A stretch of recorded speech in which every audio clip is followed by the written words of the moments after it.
Mental Health Monday, we're discussing the recent release of the Tyree Nichols arrest video. For most of us, that video was painful to watch, but for others, it could be almost unbearable. Joining us this morning is Dr. Kojo Sarfo. Dr. Sarfo, good morning. Good morning. Thank you for having me. Of course. So when that video first came out, it was absolutely shocking. It was graphic to see. Can you please talk about how watching that video and other violent videos that might emerge might trigger mental trauma?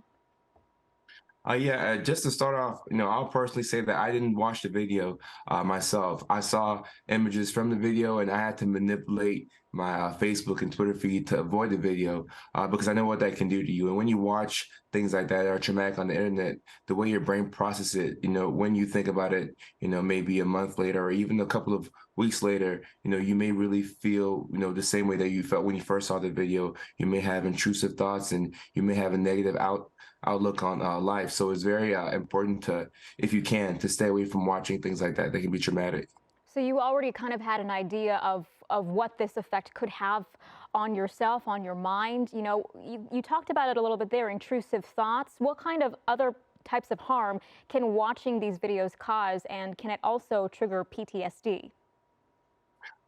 Yes, they can. A lot of people don't know that you can actually develop PTSD from things that you've heard. You don't have to necessarily experience it yourself. And especially when you have a personal connection with that story, you may really feel it. So, with PTSD, you can have hypervigilance, you can have intrusive thoughts. And a lot of times what I see is a negative mindset and a negative outlook on life. So when somebody has been through a lot of trauma, a lot of times you expect them to bounce back and you may wonder why, they're still experiencing those signs of symptoms. But a lot of times it's very difficult to shake off, even something that you may have heard. Yeah, we have to be very careful about the media, the videos and the audios that we consume on a daily basis because it can have very long-term effects on us. But in the Right. meantime, many of us still want to stay informed about what's happening in the world, but seeing videos like this obviously can trigger the stress. How do we manage that? And can you talk about finding a balance of staying informed, but also keeping our mental health in check?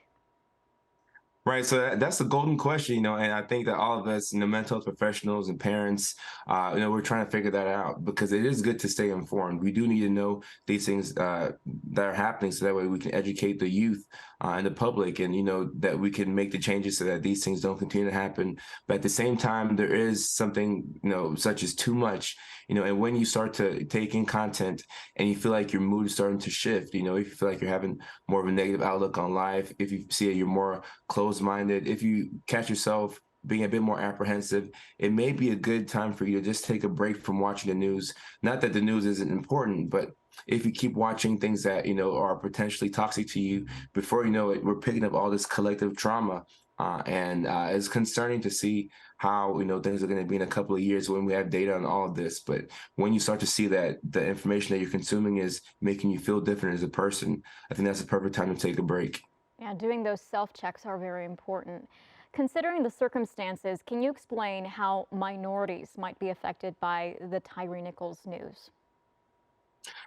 So when I first heard the news, the first thing that I did, as a mental health professional with, followers online, sometimes I feel compelled to speak, but I took some time, it took at least a day and a half to just process information before speaking. Because as a minority, it's very difficult to see things like that and still remain hopeful. So if you feel any type of personal connection to the situation, there's nothing wrong with not having to say anything in the beginning. You can take time to feel anger, to feel frustration, to feel hurt, and even the images that you all showed are very encouraging. So we can remember Tyree Nichols as an individual, as a father, and as someone who is loved by many people. But it can be very difficult for us as minorities to take in this information and still have a positive outlook on life. So it's very important for us to take the time that we need to fully process these things. Yeah, I like what you said about being able to process your emotions. It's a very normal thing, and we shouldn't shy away Right. from that. Yes, ma'am. Dr. Sarfo, really appreciate it. We love hearing your insight on all these topics on Mental Health Monday. So thank you so much. Thank you, Irene. I appreciate it.